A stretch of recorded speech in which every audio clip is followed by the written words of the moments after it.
Assalamualaikum warahmatullahi ta'ala wabarakatuh.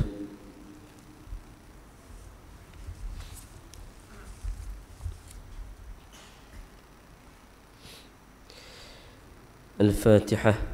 A'udzu billahi minasy syaithanir rajim. Bismillahirrahmanirrahim.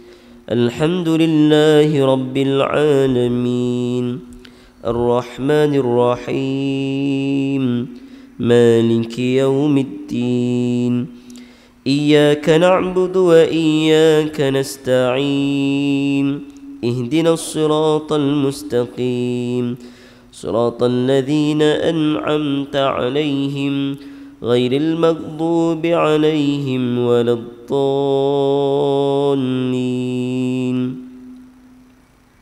الحمد لله رب العالمين والصلاة والسلام على أشرف الأنبياء والمرسلين وعلى آله وصحبه أجمعين. سبحانك لا علم لنا إلا ما علمتنا إنك أنت العليم الحكيم. قال رب اشرح لي صدري ويسر لي أمري واحلل عقدة من لساني يفقه قولي أما بعد. الحمد لله ثم الحمد لله نحمده ونستعينه ونستغفره ونعوذ بالله من شرور أنفسنا ومن سيئات أعمالنا. من يهده الله فلا مضل له ومن يضلل فلا هادي له. أشهد أن لا إله إلا الله وحده لا شريك له وأشهد أن محمدا عبده ورسوله. الحمد لله على نعمة الإيمان والإسلام. Pertama dan buat selama-lamanya, marilah sama-sama kita merafakkan setinggi-tinggi rasa syukur kita yang tidak terhingga ke hadirat Allah Subhanahu wa taala, kerana dengan limpah dan kurniaan dengan izinnya maka dibangkitkan kita pada pagi ini setelah dimatikan kita pada malam tadi. Maka kita bangun dengan mengucapkan Alhamdulillahilladzi ahyana ba'dama amatana wa ilaihin nusyur. Tanda kita ini berterima kasih kepada Allah Subhanahu wa taala yang memberikan kami kehidupan setelah dimatikan kami pada malam hari tadi, maka padanya lah kami kembali. Maka ibu-ibu, ayah-ayah sekalian, berbicara tentang nikmat Allah Subhanahu wa taala ini, kita selaku hamba-Nya di atas muka bumi, dan kita juga merupakan umat Nabi Muhammad sallallahu alaihi wa alihi wasallam. Allahumma salli ala wa ala alihi wasallam. Maka banyak kurniaan yang Allah Ta'ala berikan ke seluruh umat manusia, terutamanya kepada umat Nabi Muhammad, yakni kita semua yang ada pada hari ini. Termasuklah nikmat Allah Subhanahu wa taala yang mana pada beberapa hari lagi kita akan menjejak ke bulan yang mana Nabi Muhammad sallallahu alaihi wa alihi wasallam ada sebut, man shama ramadhana imanan wa ihtisaba ghufira lahu ma taqaddama min dhanbihi.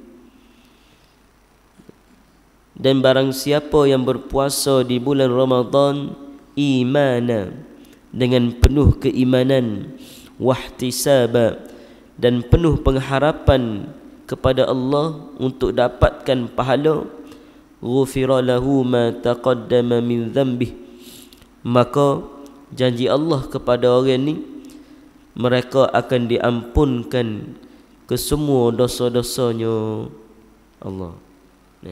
Tu nak kata mulianya kita, lebihnya kita nak banding dengan umat-umat terdahulu, tak ada ni. Mari umat Nabi Muhammad boleh hak ni. Gak kita kalau hidup 60 tahun, 60 tahun itulah jumpa dengan bulan puasa. Tak leh dalam setahun puasa benda ni. Katalah paling-paling debek dalam 60 tahun tu start sekali je kita boleh. Maksudnya kita puasa dengan sebenar-benar puasa, maka kita beroleh ganjaran diampunkan ke semua dosanya, dan kita keluar dari bulan Ramadan umpama bayi yang keluar daripada perut mak dia suci bersih tanpa sebarang dosa walaupun sebesar zarrah. Sebab tu bila kita membahaskan tentang puasa ni, teringat ambo Imam Al-Ghazali, dia karang dalam kitab dia Ihya Ulumuddin, tebal banyak jilid. Dalam kitab dia bahagikan kategori orang yang berpuasa ini kepada 3 kategori. Yang pertama, orang awam. Siapa dia yang dimaksudkan Imam Al-Ghazali puasa orang awam? Puasa orang awam ni, ibu-ibu ayah-ayah, kata Imam Al-Ghazali, mereka hanya beroleh lapar dan dahaga. Mereka hanya menahan diri daripada lapar, dahaga dan jimuk dengan pasangan suami atau isteri. 3 ni je orang awam boleh. Maksudnya kalau pagi tu sahur dia bangun, nasi teh dengan telur, kicap, ikan terebuk. Dah molek masuk imsak tu gomo pula, air Milo pula, sejak nak ubi bertenaga. Habis dah molek sahur tu masuk bel subuh. Nak pergi semaya masjid, moga bareng malah. Dia pula jarang pergi. Bukan jarang pergi, tak pergi langsung. Jadi malulah nak pergi ni. Sekala subuh dia pukul 10, pukul 11. Tapi moga bangun sahur ni, kalau aku ni dia kata, nampak bodoh telajak kalau semaya subuh ke 10, 11, 10 sekala. Mulai bulan lain 10, 11. Tapi hak ni moga bangun ke nak sahur, nak makan, bukan nak maya subuh. Makan. Ala-ala tu semaya lah. Maya rumah sore. Habis semaya subuh, qada semula tidur. Daripada pukul 8 sampai pukul 3 petang dia tidur. Bangun. Belek-belek TV surat khabar sebentar. Kemudian dia pun semaya asar pukul 4. Dan molek habis wisalah tutup bila azan asar. Dia kata alhamdulillah mujud zuhur. Boleh puasa ni. Orang awam. Orang yang jahil lah maksudnya. Maka semayalah asar awal lah sikit. Moga nak pergi bazar Ramadan pula. Tahun ni ada bazar Ramadan ni. Awal lah sikit. Kalau duk lewat juga, sekala pukul 9 lebih. Semaya awal. Sore juga semaya. Subuh sore, zuhur sore, asar sore. Semaya pula air patut bumi. Laju. Cup. Seminit 2. Habis semaya asar, duduk sebentar, bini ajak, abang, mari kita pergi bazar Ramadan. Pergi bazar Ramadan pukul 5. Dia orang mula-mula sekali daftar masuk bazar Ramadan. Dia lah paling lambat sekali tu 2 jam cari berapa tak tahulah. Penuh bonek klisa tu, nya sumbak lemah, air golek, angkebok, air tebu, air oring, air Milo. Habis. Makan tak mana. Tapi nafsu lah. Habis buka puasa, masuk maghrib tu gak tembok. Terawih pun tak lagi, nyanda bocor dinding, kenyai. Semaya iso rumah. Mujur semaya. Maka lagu itulah kehidupan orang yang jahil ini. Daripada muda ke tua, itulah setiap tahun puasa dia Dia tak leh gapo-gapo melainkan lapar dahaga, itu sahaja. Nah. Memang kalau kita dari sudut hukum sah puasa dia tu, tetapi tidak ada gapo-gapo ganjaran yang Allah Ta'ala nak beri dia, tak ada gapo-gapo. Maka kata Imam Al-Ghazali, golongan kedua yang disebut sebagai golongan al-khusus. Gana golongan al-khusus ni? Golongan ini mereka menahan diri daripada lapar, dahaga, jima, dan mereka juga menahan segala anggota mereka, tangan, kaki, hidung, mulut, telinga, kemaluan, dari melakukan maksiat. Golongan kedua ni hebat. Tapi belum cukup hebat. Yang paling hebat sekali, golongan ketiga, kata Imam Al-Ghazali, disebut sebagai golongan al-khawas. Lagu mana? Mereka ini menahan diri daripada lapar dan dahaga dan bersetubuh di siang hari. Mereka juga menahan panca indera, anggota badan ni, tangan, kaki, hidung, mulut, telinga daripada melakukan maksiat. Telinga tahan daripada dengar orang duk ngopak, duk ngadu domba. Mulut tahan daripada bertutur perkara yang tidak berfaedah. Mata tahan daripada melihat perkara-perkara maksiat. Dan mereka juga menahan hati daripada melakukan maksiat, daripada berfikir teringat tentang maksiat. Inilah golongan yang dikira man sama Ramadan imanan wa ihtisaba ghufira lahu ma taqaddama min dhanbi. Orang yang mana akan diampunkan dosanya. Bukan dosa tahun lepas, ibu-ibu, ayah-ayah. Dosa keseluruhan dosanya. Start daripada dia balik tu, sapalah hari tu, kalau dia berjaya dapat ganjaran ini, maka diampunkan keseluruhan dosanya. Maka kita tak berapa lama dah ni nak masuk dah. Persiapkanlah diri kita. Kalau tahun lepas orang kata, Tok Imam, hamba tak berapa nak jelira puasa 2020. Sebab apa? Sebabnya tarawih tak boleh, bazar Ramadan tak ada, buka puasa sejik tak ada, qiyamul lail ramai-ramai tak ada. Lailatul Qadar apa hamba tak jumpa tahun lepas. Tak jumpa, tak bangunlah. Sebab duk rumah. Jadi tahun ni insya-Allah lah, tengok pada keadaan ni, setakat ni hamba boleh kata adalah tarawihnya. Tapi tak tahu lagi, bergantung kepada arahan daripada Majlis Agama Islam Kelantan. Kita pakat doa mudah-mudahan boleh buka puasa. Dan terbaru mari tubik perkeliling, solat boleh ikut kapasiti masjid. Dan juga umur 70 halah kata pun boleh mari semaya lah. Cuma syarat tak boleh jenis ada orang panggil simptom-simptom. Dan supaya hamba ni sesemua ni hari ni moga seminggu duk main, maaf lah. Dan hamba tak ada seminggu pergi kursus jabatan di PCB Resort. Bocualan di atas ni PCB Resort. Ni setengah tolak dah. Sakut-sakut jeng kolape baru sapa. Dan kolape sapa lewat kena pajar demo pula. Klik gorik. Tak boleh nak duduk resort dia, tak boleh. Musim Covid ni dia tak bui. Jadi gitulah. Jadi alhamdulillah bertemu kita pada pagi ni. Jadi sambung kita dalam kitab, dalam daurah kitab kita Kifayatul Muhtaj, dalam membicarakan perjalanan agung Nabi Muhammad sallallahu alaihi wasallam. Kemudian maka turun ia sampai kepada Musa, maka mengkhabarkan dia dengan dikurangkan 5.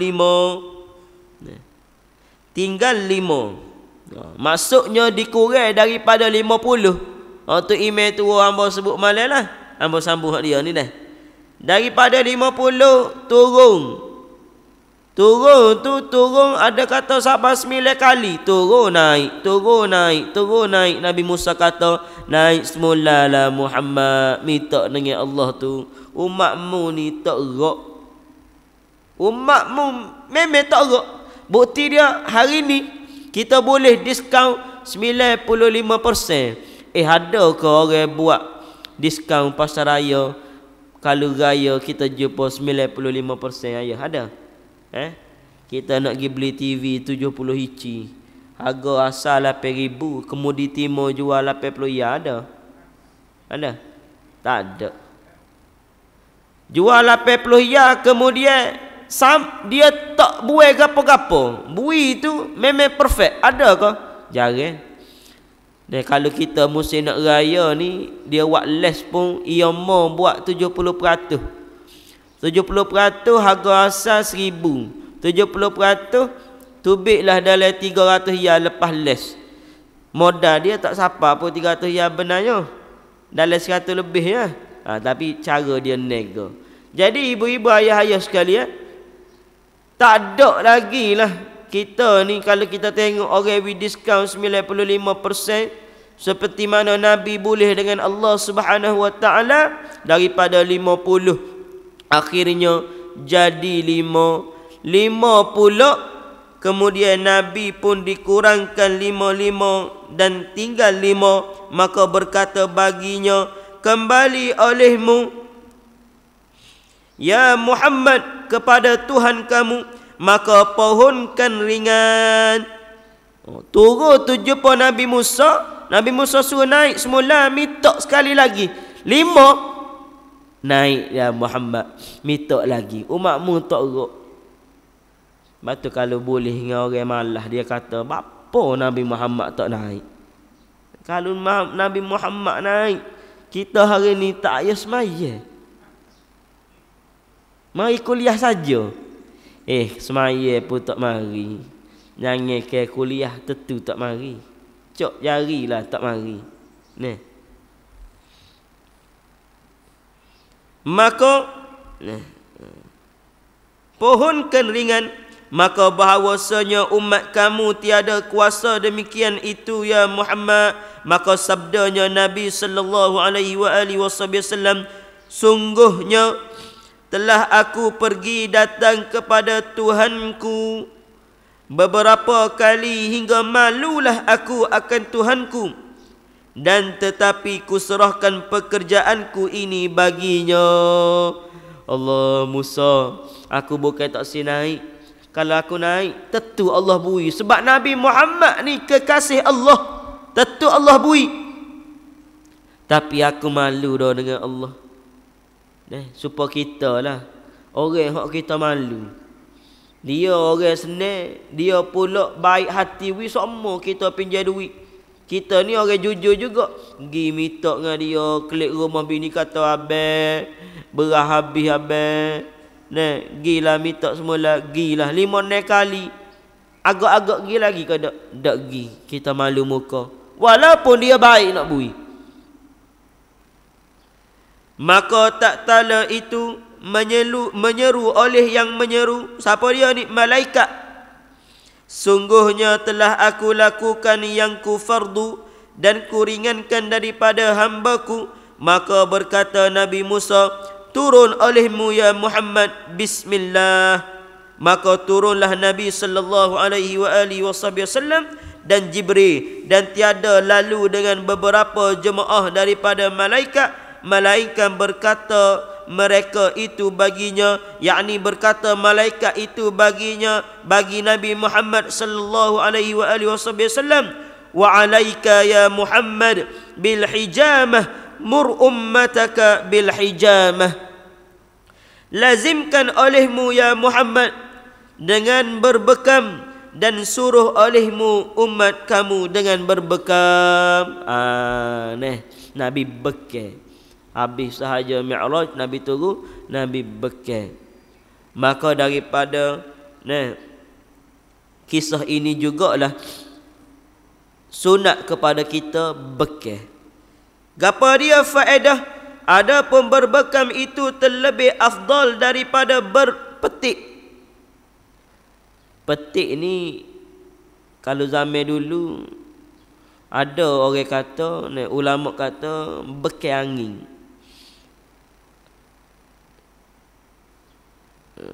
Syekh Hazim tak silap hamba, dia berikan pendapat berpetik ni kalau zaman dulu besi yang dipanaskan dengan api kemudian ditekuk di tapak kaki. Salah satu rawatan juga. Dan sunat berbekam pada syarak dan pada tabib, yakni doktor lah, orang yang merawat. Jikalau ada suatu yang berkehendak kepadanya atau sebab banyak darah atau berat tubuhnya atau lainnya, dan pada syarak bekal ni sunat. Dan pada tabib, perawat pula, jikalau ada suatu yang berkehendak padanya, kalau orang tu ada nyakit, misalnya banyak darah atau berat tubuhnya atau sakit gapo, kita baca dalam hadis lepas ni, maka istimewa pula pada negeri yang panas seperti negeri Hijaz, tanah Arak sana panas, maka lebih-lebih lagi lah dituntut untuk orang sana berbekam. Jadi Malaysia kita ada musim panas, sampai peringkat orang migraine, orang sakit kepala, maka sunat kita ni bekal. Paling kurang ada cara dia, ada kaifiat dia, ada tempoh masa dia. Kita tengok lepas ni Seperti sabda Nabi sallallahu alaihi wasallam, gapo dia Nabi kata? Al-hijamatu yawm ats-tsulatsa'i li 17 min asy-syahri dawa'un lida'i sanah. Bermula berbekam pada hari Selasa pada 12 hari bulan daripada tiap-tiap bulan, ubat bagi setahun. Hadis riwayat Tabrani. Imam Al-Baijuri dia kata sunat bekal bermula pada hari 17, 19, 21, 23, 25, 27 dengan 29 pada 17 hari bulan. Pada tiap bulan itu nisfu akhir, pertengahan akhir bulan, mengikut bulan Islam lah, Muharram, Safar, Rabiul Awal, Rabiul Akhir, bukan bulan Januari ke apa tu. Dan lagi sabda Nabi sallallahu alaihi wasallam, amba baca dia punya ni tak apa, kita baca dia punya mata sekali. Al-hijamatu fi ar-ra'si shifaa'un min sab'in idza ma nawa sahibuha minal junun was-suda' wal-juzam wal-baras wal-inas wa waj'id darsi wa dhulmatan yajiduha fi 'ainaihi. Bermula berbekam pada kepala itu ubat daripada 7 penyakit, kata Nabi, apabila meniatkan empunyanya. Pertama, dia boleh sembuhkan daripada penyakit gila, dan kedua daripada penyakit yakni kepala, migrain, pening, dan ketiga daripada penyakit budak. Tengok penyakit budak ni penyakit kusta, penyakit kusta. Dan keempat daripada sopak, dan kelima daripada sakit mengantuk, dan keenam daripada sakit gusi, dan ketujuh daripada penyakit kelam. Kelam ni kerek pita, kerek pesel, penipalo, ada ulama kata rabung, yang didapat akan dia daripada 2 matanya, nyakit mata lah, rabung, pita, pening. Maka molek bekal. Maka bekal-bekal ni ibu-ibu ayah-ayah, dia ada tempoh masa. Dia bukan kata main bekal je ikut kita nak.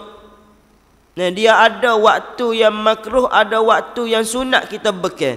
Maka dan lagi sabda Nabi sallallahu alaihi wasallam, al-hijamatu 'ala ar-riqi amsalu wa fiha shifaa'un wa barakatun wa yazidu fil hifzi wal 'aqli fahtajimu 'ala barakatillah yaumal khamis.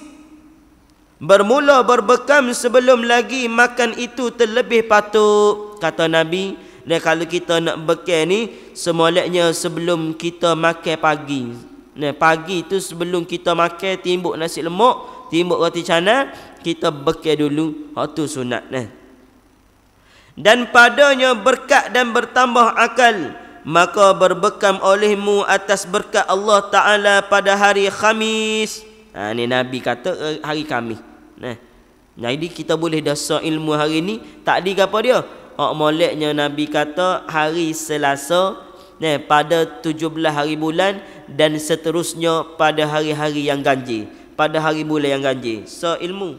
Jadi nak bekal ni bukan main lah. Mikir nak bekal tu gi terus bekal lalu. Kena tengok juga hari-hari yang sunat ni. Kecuali bagi orang yang ada padanya kehendak ataupun butuh sangat, misal kita sakit kepala tak boleh nak lajak, maka bolehlah kita ambil hari apa sekalipun, boleh pergi selalu, tak ada masalah dah. Wajtanibul hijamata yaumal jumu'ah was-sabti wa yaumal ahadi, dan jauhkan berbekam pada hari Jumaat dan Sabtu dan hari Ahad. Nabi larang kita bekal hari Jumaat, Sabtu dan juga Ahad. Wahtajimu yaumal itsnain was-thulatsa'i fa innahu al-yawm alladhi 'afa Allah fihi ayyubu minal bala. Gapo dia Nabi kata ni? Dan berbekam olehmu pada hari Isnin dan Selasa, maka bahawasanya ia hari yang disembuhkan Allah Ta'ala padanya Nabi Ayub daripada bala. Rupa-rupanya bapa kita ni disunatkan untuk berbekam pada hari Isnin dan Selasa, dan minta jauh, jangan seeloknya elok daripada kita bekal pada hari yang lain, Jumaat, Sabtu, Ahad. Rupanya hikmah dia Nabi Ayub ini diberikan kesembuhan daripada bala Allah Ta'ala kepada dia. Gapo dia Nabi Ayub ni, dia dulu kaya, anak ramai 10 orang, harta banyak, maka Allah tarik sekelip mata, maka anak mati belaka 10-10. Harta dia habis licin belaka, dan dia diuji dengan penyakit yang teruk. Sehingga badan dia ni orang panggil penyakit kulit lah, orang panggil lebih kurang. Maka wajtanibul hijamata yaumal arbi'a fa innahu al-yawmul alladhi betuliya fihi ayyubu wa ma yabdu judhamun wala barasun illa fi yaumil arbi'a wa fi lailatil arbi'a. Dan jangan kamu ni berbekam, jauhkan olehmu berbekam pada hari Rabu, maka bahawasanya ia hari yang dibala padanya Nabi Ayub.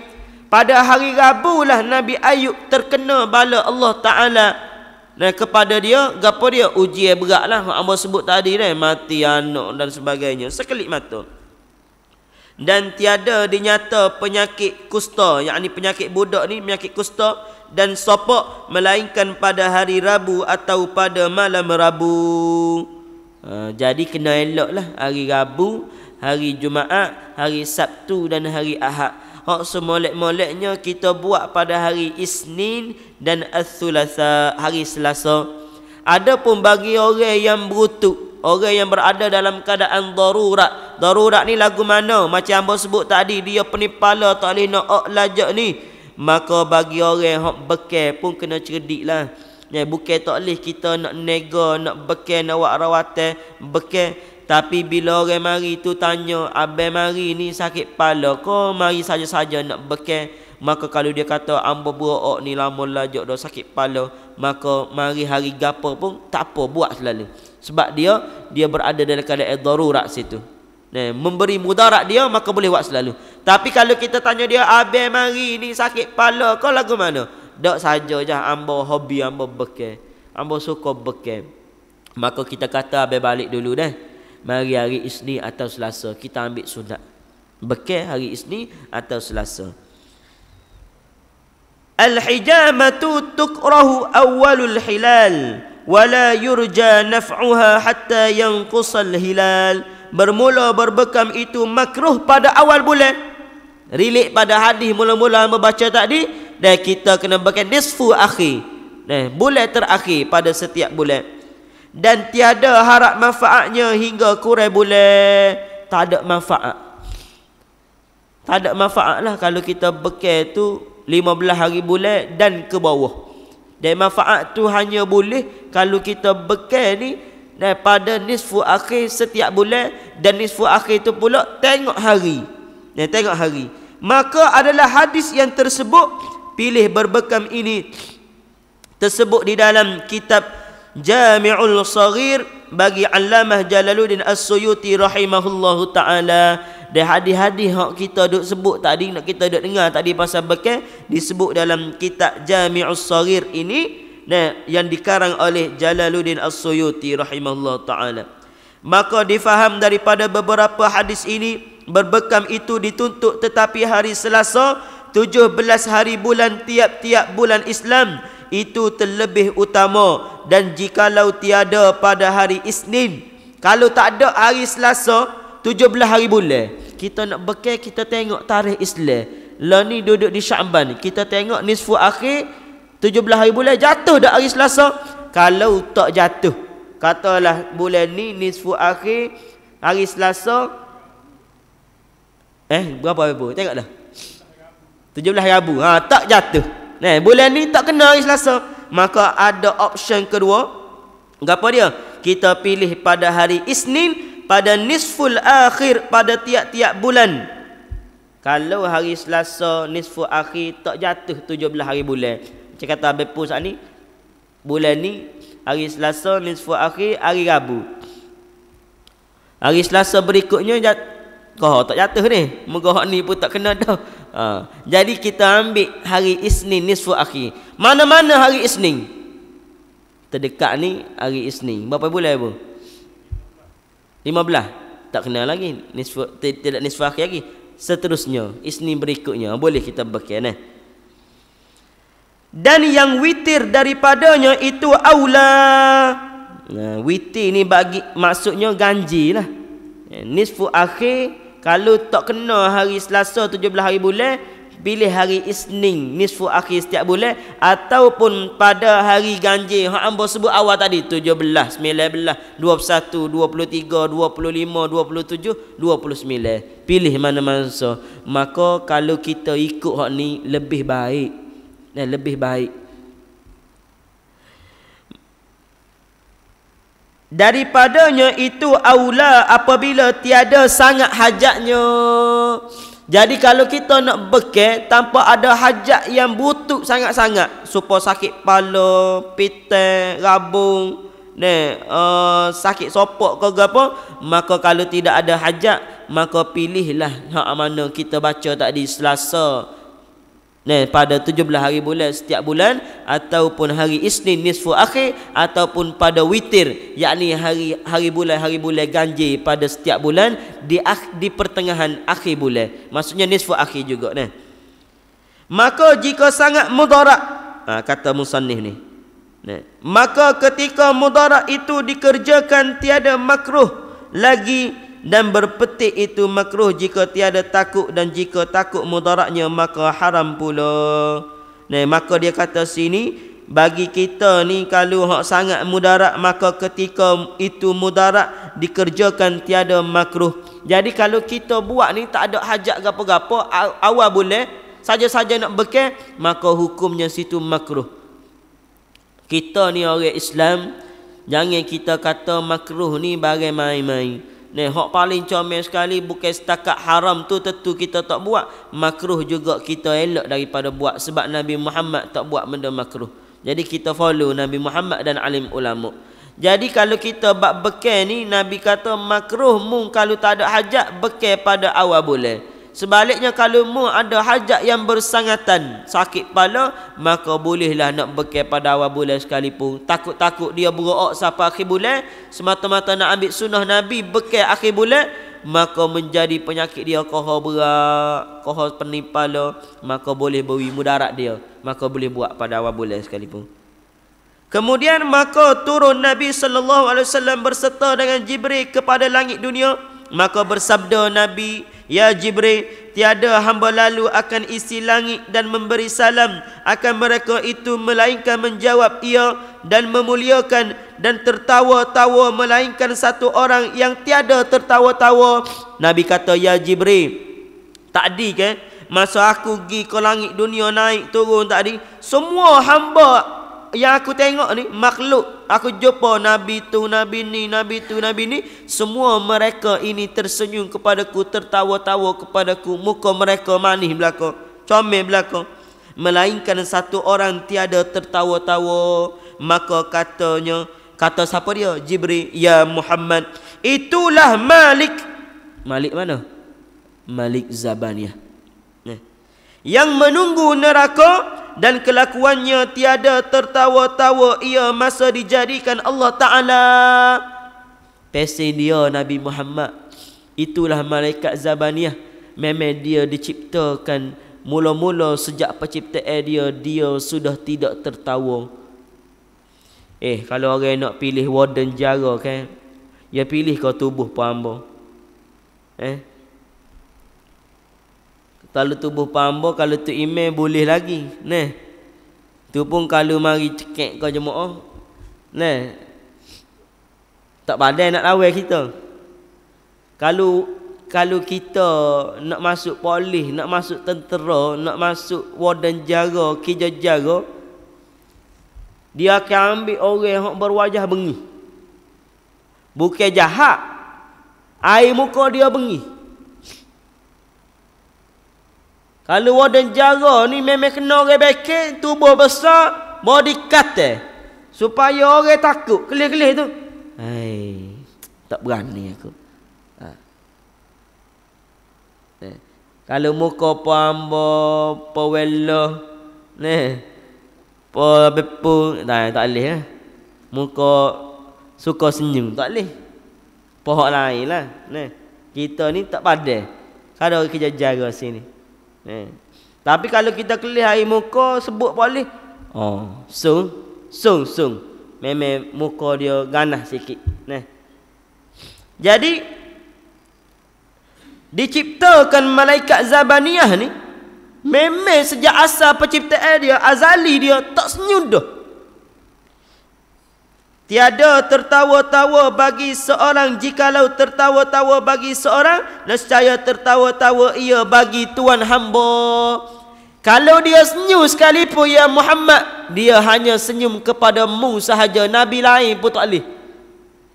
Nabi Muhammad je dia senyum. Sebab tu bila Nabi Muhammad tengok, jumpa dalam peristiwa Mi'raj, dia naik atas tu, tengok neraka, Malik Zabaniyah ni wisale ke dia. Nak katanya dia ni bering tak bering dia, tapi dengan Nabi Muhammad dia patah. Malaikat Israel bering tak bering dia, kejap dia cabut nyawa. Dengan Nabi Muhammad ketuk pintu dulu, Fatimah buka, tanya siapa dia, mu mari mana. Berpuas takai pula habis comel dengan Nabi Muhammad. Siapa kau? Fatimah kata, kelik dululah, ayah aku tak sihat. Sedangkan yang di hadapan dia ini adalah Malikil Maut, malaikat Israel mari nak cabut nyawa Nabi. Nabi tahu dah. Nabi kata kepada anak dia, "Ya Fatimah, builah dia masuk. Sesungguhnya yang masuk itu adalah malaikat Israel. Dia nak mari cabut nyawa aku." Dia wisalai dulu Nabi nak mari ambil nyawa. "Nabi, aku mari ni sebab Allah rindu kepadamu, nak jumpa sangat-sangat. Jadi aku nak mempertemukan kamu dengan dia." Yakni nak ambil nyawa lah. Minta dulu. Agak-agak kita dia minta ke? Apa? Agak-agak dia mari Tok Imam. Hamba ni lah hari ni lah Tok Imam hidup ni. Hamba mari ni Tuhan hantar nak cabut nyawa. Ada ke? Tak ada. Ajal yang datang di muka pintu, tiada siapa yang memberitahu, tiada siapa pun dapat hindari, tiada siapa yang terkecuali. Lagu sebut ni. Ajal hak mari di muka pintu kita, Ketika mana anak kata, bini kata, waqilaman raqa. Hamba baca dalam suratul Qiyamah. Saat anak isteri kata, siapa yang boleh memberikan penawar kepada ayah kami, kepada suami kami? Mereka sangkakan ayah mereka, suami mereka sedang sakit biasa-biasa atas katil. Wa dhanna annahu al-firaqa. Wa dhanna. Dhanna ni ulama bahas aiqana, bukan syak, bukan dhan. Apa yang dialami oleh kita saat sakaratul maut? Ketika tu yang anak kita sangka sakit biasa, dia cari doktor, dia cari misi nak beri obat kita. Wa dhanna annahu al-firaq. Masa tu kita tahu dengan yakin bahawasanya hak ni bukan sakit biasa. Ini adalah innalil mauti sakarat. Ini adalah sakitnya mati. Disebut dalam kitab At-Tadhkirah bi Ahwalil Maut wa Umuril Akhirah. Disebut dalam kitab tu Allah Subhanahu wa taala tanya kepada Nabi Ibrahim setelah Nabi Ibrahim mati. Allah tanya, ya Ibrahim alaihi salam, ceritakan kepadaku apakah perasaan kamu ketika menghadapi mati? Gapo perasaanmu? Rasa dia lagu mana? Maka jawab Nabi Ibrahim alaihi salam, ya Allah, sakitnya mati itu aku rasakan umpama seterika yang teramat panas yang diletakkan di atas bulu yang basah. Maka ketika mana ditekuk, diletakkan, maka bulu itu kering dalam sekelip mata. Allahu Akbar. Sakitnya mati. Sebab itulah bila Hasan Al-Basri dia lalu serumah, anak-anak tengah teriak, isteri tengah teriak kematian suami dan kematian ayah tercinta. Teriak-teriak, oh, mati dah ayah aku, mati dah tok lelaki aku. Maka Hasan Basri tanya, "Bapa mu teriak?" Jawab anak dia, jawab isteri dia, "Kami menangisi kematian orang yang kami sayang, iaitu ayah kami." Jawab Hasan Al-Basri, "Bapa mu teriak kepada orang yang telah mati, kepada ayahmu. Sedangkan kamu nak tahu tak, sekarang ni ayah kamu telah bahagia di alam barzakh, sebab dia telah lepas satu ujian paling getih dalam hidup dia, iaitu sakaratul maut. Yang patut kalian tangisi, yang patut kalian fikirkan, bukannya ayah kalian, bukannya suami kalian, tetapi diri kalian. Bagaimanakah kalian akan menghadapi sakaratul maut selepas ini?" Patut kita fikir hari ini, ibu-ibu ayah-ayah, diri kita, setiap daripada kita akan menghadapi kematian. Nabi Musa juga pernah ditanya, berendah Nabi Musa ni, orang paling gagah sekali atas dunia. Ditanya Allah Ta'ala, "Ya Musa, lagu mana perasaanmu mati?" Jawab Nabi Musa, "Umpama burung yang hidup, yang dipanggang di atas bara api, hidup-hidup." Allahu Akbar. Allah, lagu mana mati ni ibu-ibu ayah-ayah? Siapa dia boleh lari pada mati akak tangan. Siapa dia boleh lari pada mati akak tangan. Ambo nak kenal orang tu hari ni. Tak ada. Jawab dia, setiap daripada kita akan mati. Ambo baru ni hari Rabu rushing balik Kerai. Seorang jiran ambo yang ambo anggap macam mak ambo Kaknah meninggal dunia. Dia boleh lepas jumpa dia ketika kelik kuliah sana Kerai. Dia kata, "Tu Iman, ambo balik ke tahun ni 2021 ni boleh puasa, keliklah sehari nak jadi makmum imam tarawih." Dia kata, "Lah ni duk mana dia? Duk mana ji?" Dia sudah berada di alam lain, yang mana alam ini dia sudah tidak mampu berbuat apa-apa melainkan amalan yang dia kupu sewaktu hidup atas dunia, kalau ada, insya-Allah. Hak tu lah. Betapa ramai saat kita masih hidup lah ni ibu-ibu ayah-ayah, manusia yang berada dalam kubur merintih, melau-lau, melolu-lolu minta dengan Allah, "Ya Allah, bangkitkan kami sementara atas dunia. Kami nak bertemu dengan Ramadan 2021. Kami nak sembahyang, kami nak sedekah." Tapi Allah tak bui kepada mereka, walaupun mereka alim ulama, walaupun mereka hebat atas dunia. Tetapi kita ni ibu-ibu ayah, walaupun kita mungkin jahil, cakian kau lagu mana sekalipun, kita masih lagi beruntung sebab kita masih lagi hidup, dan mudah-mudahan kita bertemu dengan bulan Ramadan pada tahun ini. Nah, maka tak tala ia sampai ke langit dunia, maka ia menilik ia ke bawah, maka tiba-tiba melihat ia akan debu dan asap dan suara yang mersik.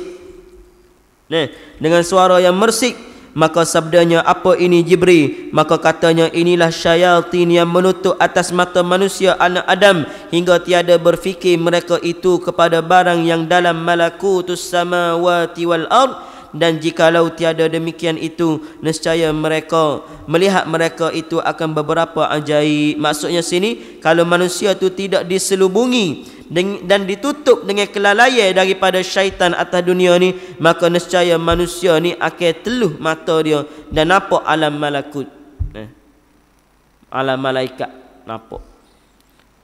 Hak ni sumber dia tidak diketahui.